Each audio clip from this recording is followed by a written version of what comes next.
Hey, it's me. It is Goose. It is on with the show, and coming back after a little bit of a hiatus.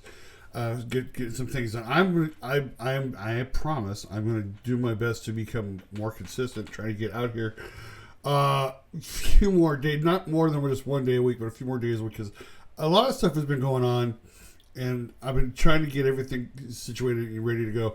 But I'm finding that producing all this stuff on my own is becoming more and more difficult, but that's the way I want to do it because I want to make sure I put on a good show for you guys. We're going to get into the topic today of Disney and how I think Disney's kind of losing some of its movie magic.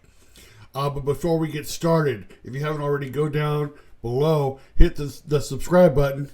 Hit that subscribe button, smash the bell for notifications so you always know when a new video is uploaded. Give me a good like on this video because it does help the algorithm, and share it out to your friends. And leave me a comment at the end of this so that I get an idea of what it is you want to talk about and what your thoughts are on this subject. And yes, I am talking about Disney kind of losing its movie magic. They've been kind of in a bit of a lull lately. I spent the better part of a week off catching up on some of my Disney films I haven't seen in a while because some of them have now come to streaming. And that, I think, in itself is going to be part of the reason why I think it is losing its movie magic. Now, we're going to talk about three movies in particular. One of them is a Marvel film that just came out, Captain America Brave New World. We're going to talk about Moana 2, and we're going to talk about Snow White, which I did talk about in a previous podcast. But we're going to be getting into all this. So I'm first going to talk about Captain America Brave New World. And I'm going to tell you straight off, I liked this film.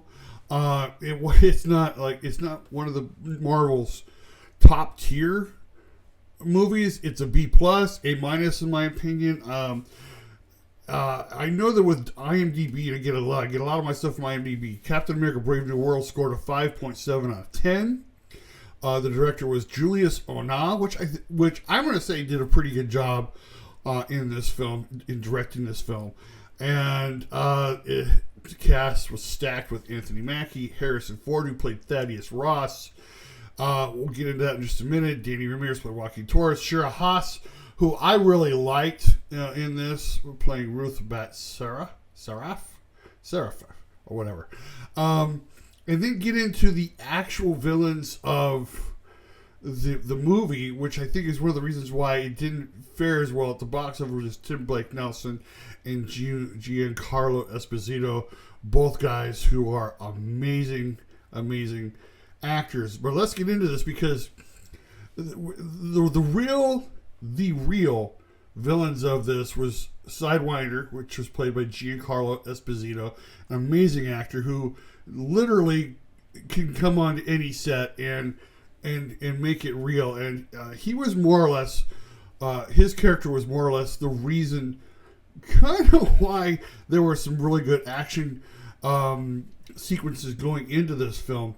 I had never heard of Sidewinder. I mean, that's one of the things about the Marvel films, especially lately, is that they're bringing out new villains for us to get for us to get used to, and for us to see for the first time. I'd never heard of Sidewinder, and Giancarlo Esposito just did a fabulous job as this. So, and he was one of the original villains. In fact, one of the big villains for this movie. And then the other big villain for this movie was the leader, Samuel Stern, Tim Blake Nelson, who I guess was teased all the way back in the Hulk film that had Edward Norton in it. And he was kind of teased as being the next villain for the Hulk. But apparently he kind of got lost in the wayside a bit, and now he has come back in Brave New World. And I thought this was the exact villain I think we needed, because I love cerebral villains. I really do. I love villains that really think, that make you have to try to stay one step ahead mentally in the film. and Samuel Stern in this film did such a great job. I know some people kind of did not. I heard didn't like the way Tim Blake Nelson spoke. He kind of spoke rather monotoned and slow. But I think that is kind of what gives the leader its creepiness in this film. The villain that we did get for this film, at least what we thought we got, was the Red Hulk, played by Harrison Ford as Thaddeus Ross. And that was the villain that was put on every trailer for Brave New World. Oh, we get the Red Hulk. We get the Red Hulk. And there's even a great line in there where he finally changes, and a reporter like leans like, they come in red now, which is amazing. But that was the villain we got on all the trailers. The interesting part was the Red Hulk does not come in the film until the third act, till toward the end of the film. And because of the reveal of the Red Hulk in the trailers, we don't get that moment of, oh my gosh, what just happened? Because we already got it. We saw it coming months ago with all the trailers that are coming out. And I think that kind of took away some of the excitement of what was going to happen to Thaddeus Ross, who was President Ross. And come to find out that this whole thing was planned by the leader years ago, because he was supposed to get, Thaddeus Ross, when he became president, was supposed to give me my freedom. He didn't give me my freedom, so I turned him into the Red Hulk. That's basically, kind of, if you haven't seen it, seen the film yet, that's basically kind of what. But we get this reveal in the trailer. We don't get the reveal in the theater, where it should have been. We should have gotten the reveal in the theater, not months, on YouTube or on our television screens with the trailers for Brave New World. I really think that what they should have done is they should have come out and said that the leader and Sidewinder are the main villains of the movie. And then we get this great reveal in the end that Thaddeus Ross turns into the Red Hulk. Instead, we got the exact opposite in the trailers. I think this is where the trailers really let us down. This is a point, and I think that's kind of the reason why it didn't do as well at the box office. It didn't do as well with critics because, we thought we were getting the Red Hulk much sooner, and we didn't get it because that's what we were promised in all the trailers. But we get at the end, and by then it was like, okay, we know now. The interesting thing about Brave New World is that it rides more like, instead of your typical superhero action flick, this is more like a government conspiracy kind of film that needs to be uncovered. We're dealing in kind of like espionage here, and that really intrigued me. I was so into it with all the espionage stuff going on, the government, that it just drew me in even more of what was going on, how everything was working, and because first of all, that's the kind of guy I am. I know that a lot of the superhero films are pointed toward action films, and trust me, it had a lot of action. But the government conspiracy, stuff really was what drew me in. The story is very solid, in my opinion. The script is pretty good, in my opinion. I thought it was directed very well. The problem is that we were sold one thing and we got another. And I think people kind of got jaded when they get to the theater and they're like, oh, this is the movie I thought it was going to be. And that's the important thing about trailers. Trailers are supposed to set you up for what the movie's about, make enough interest for you to go, instead of revealing the main thing that's going to be the thing that gets you there, only to find out that by exposing it, you just ruined the excitement and the awe of, oh, that's what happens. Oh my gosh, I can't believe that he was set up like this. And again, you showed us the wrong villain the entire time. And I think that's kind of got to be the biggest rub for me, is that all the trailers showed us Red Hulk. They didn't show us the leader, which I think, in all honesty, I think you guys kind of forgot about him because he was with Hulk and the Edward Norton Hulk. And anyway, moving right along, let's move right along to Moana 2, which I will say was better than I had expected, and it did fairly well at the box office. It scored a 6.6 out of 10 on IMDb, which is not bad. I mean, it's for a sequel that is for Moana, you would think that it would gain, it would be rated higher. There is two distinct things I think with Moana 2 that I kind of have a problem with. And that is that with Moana 2, I felt like I was watching another version of Frozen 2. You understand what I'm saying?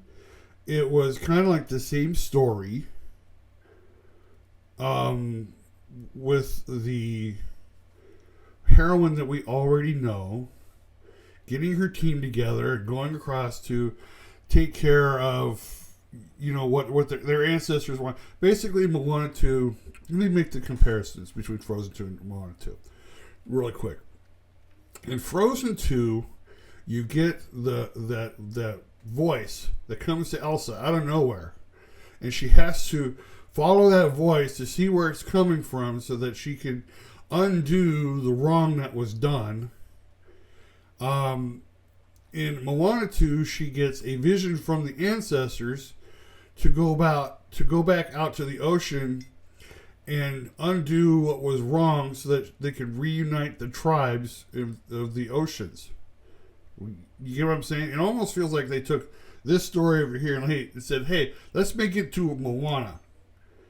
Let's take the Frozen 2 and let's make it into Moana. They basically all they did was just change the heroine, they changed the location, and they pretty much just,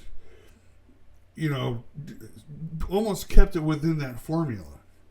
The interesting part and the most glaring part is that the music for Moana 2 is very meh. I don't. There isn't a single song on there that was memorable. The closest one that comes to being memorable was Beyond. And yet when I'm listening to Beyond, I feel like I'm listening to another version of Into the Unknown. Because it follows the same track. It's like, this is what it's about. Let's give it a new set of lyrics with, a new person to sing it. But it's the same, it's the same type of song. And we remember all the songs from Frozen 2. Into the Unknown. Lost in the Woods. The Next Right Thing. It's like you remember these songs. I don't really remember any of the songs from Moana 2. It felt like, and I'm going to talk about this when I finish up with Snow White and give a better clarification, but it felt like they just phoned it in. They didn't really put any effort into the music at all. The story was, it was the same predictable story as we saw in Frozen 2, just different characters. Yes, we knew that she would overcome and she would bring her people together. We knew that was going to happen. There's no way. Did you really think at the end she was going to fail? And we really didn't have a villain in this that really popped its head out, and unlike Te Fiti, in the first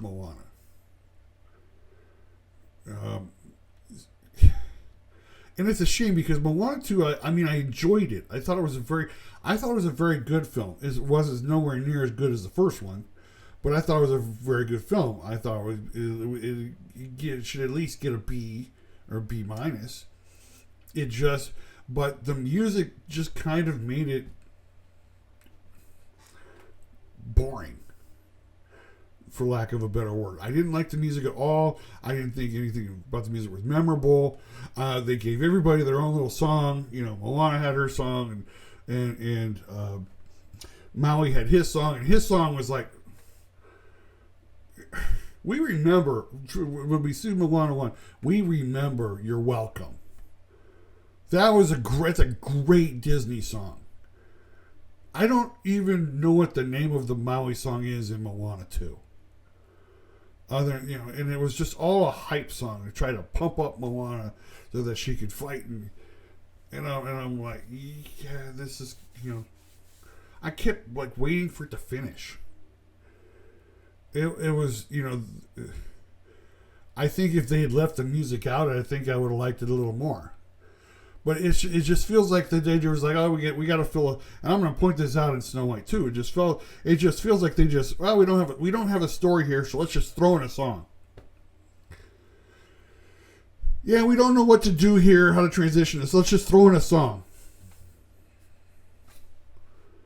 And it felt wasted. Moana 2 is a good film.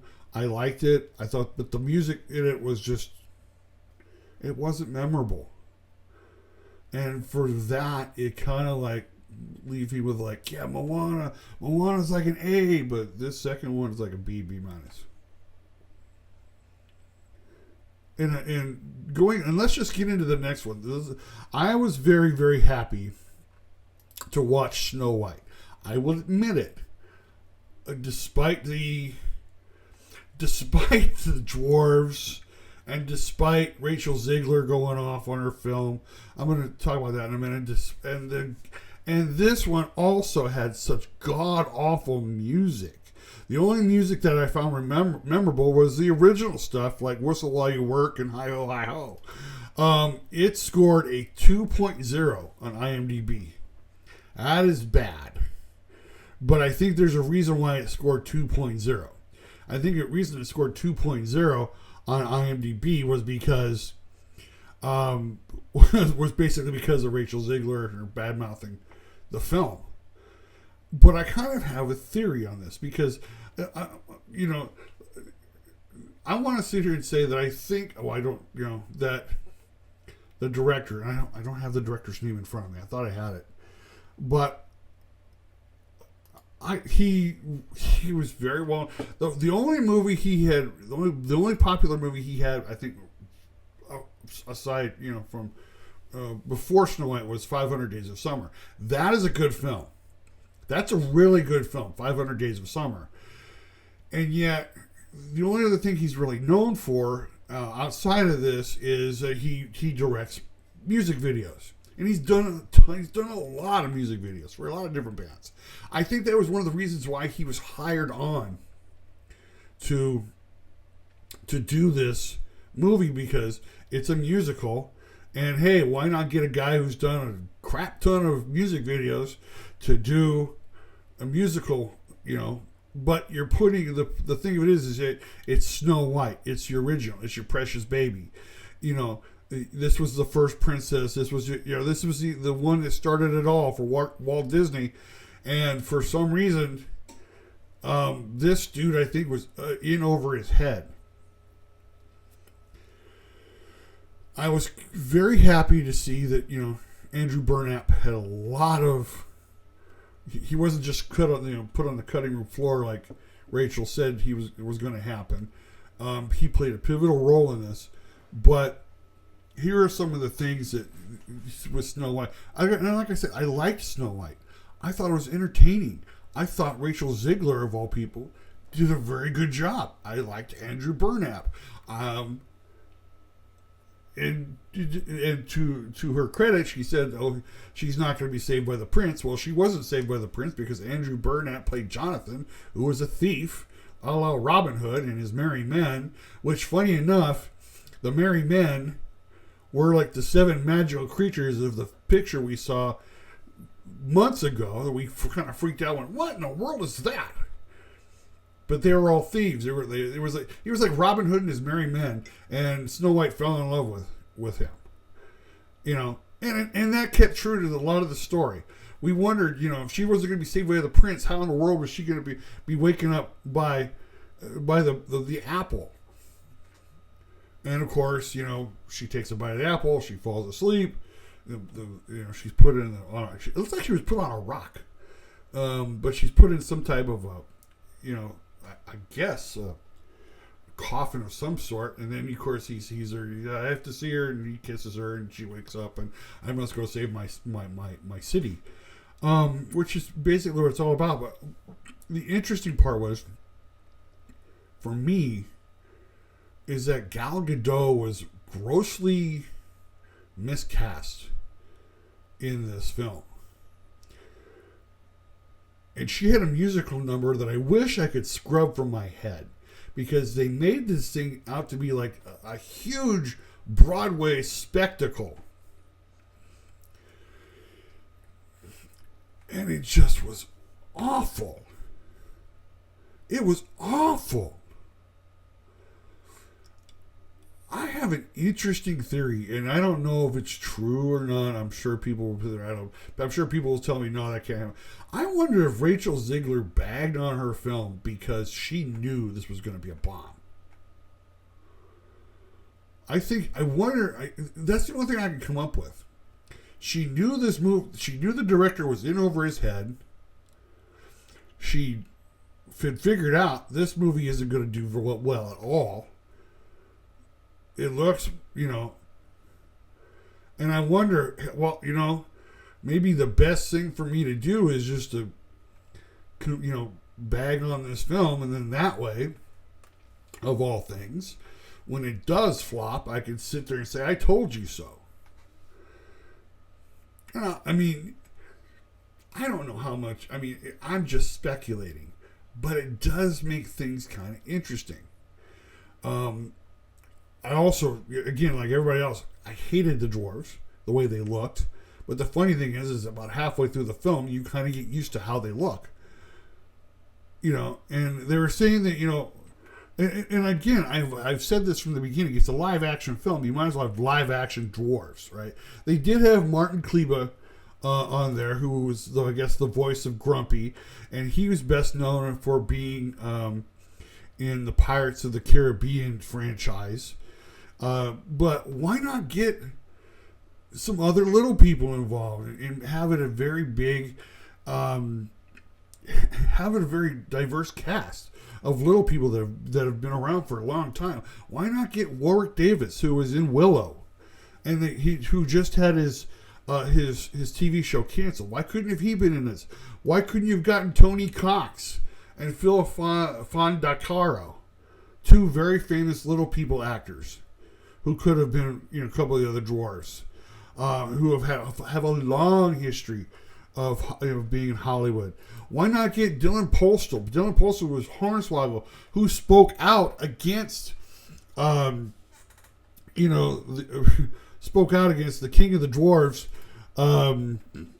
as his name escapes me right now. My brain just went blank all of a sudden. But you know who I'm talking about, and because by him basically,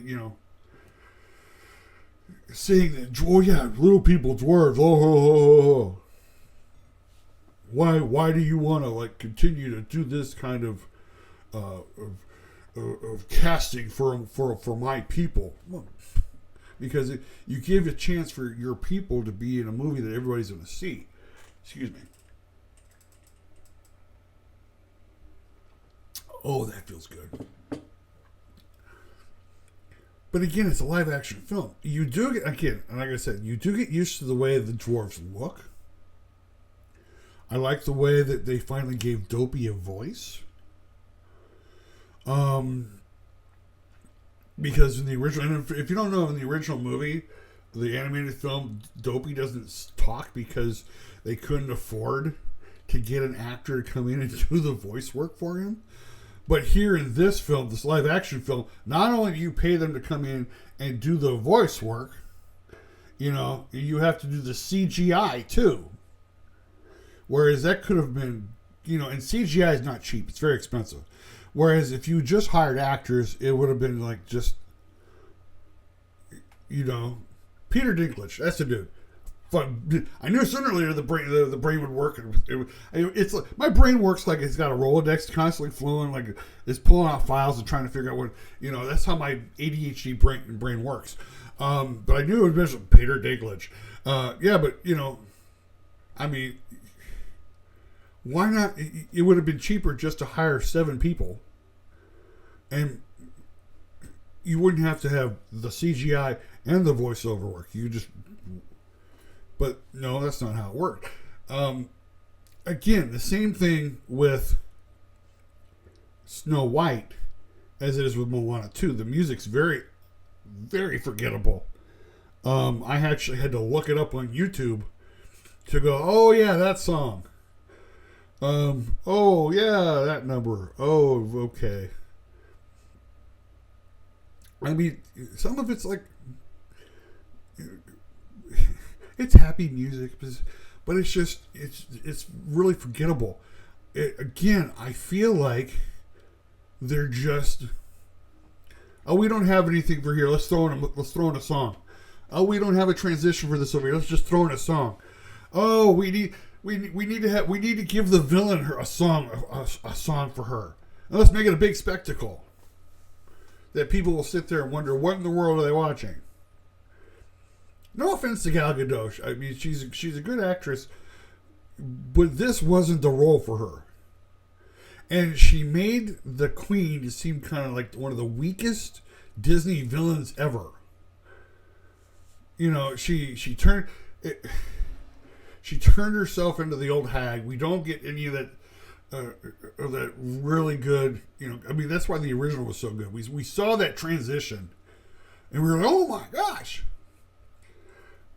It was almost like she went in there and I have, kind of like threw some stuff together. I'm going to turn into an old hag. Gives her the apple. Oops, she bit the apple. Now run back. And when you see her next, she's back to being the Queen. I mean, it was just kind of, I don't, there was so much there that could have been done. Again, the film was really good. I give it like a B, because I did like the film. I hated the music, and I thought Gal Gadot was just way in over her head. I was like, what? Some of these directors' choices I thought were really bad, and I couldn't figure out why would you do this. This makes zero sense. Not only that, I mean. They kind of, one of the things that I kept pointing out, and I'm going to close off with this, is that they changed the term of fairest of them all. Because in the beginning, you see how as Snow White's growing up, that it's good for her to be fair to her people, to be just, fair and just to her people. Then we get the Queen, the evil Queen. And the fairest means pretty. Okay, so when the Queen goes to the mirror and says, who is the fairest of them all? Which term are we getting? Are we getting, I could see how the mirror would go, she over here is a lot nicer than you are. She's fair. You're beautiful, but she's fair. And I could being the old time English person that I am, I could kind of forgive, that when, that in the original, the Snow White was skin as white as snow, whereas in this one, she was born in a snowstorm, so they called her Snow White. That was kind of smart. It was like, okay, I could see how they want to kind of change that up, because they make it a little different. It makes a lot of sense too. It's like, but it just feels like, let me just kind of close with this. All right. in watching these three films, I feel like in some ways Disney movies have lost their magic. And they've lost their magic because I think there are people in the industry right now working for Disney who are just lazy.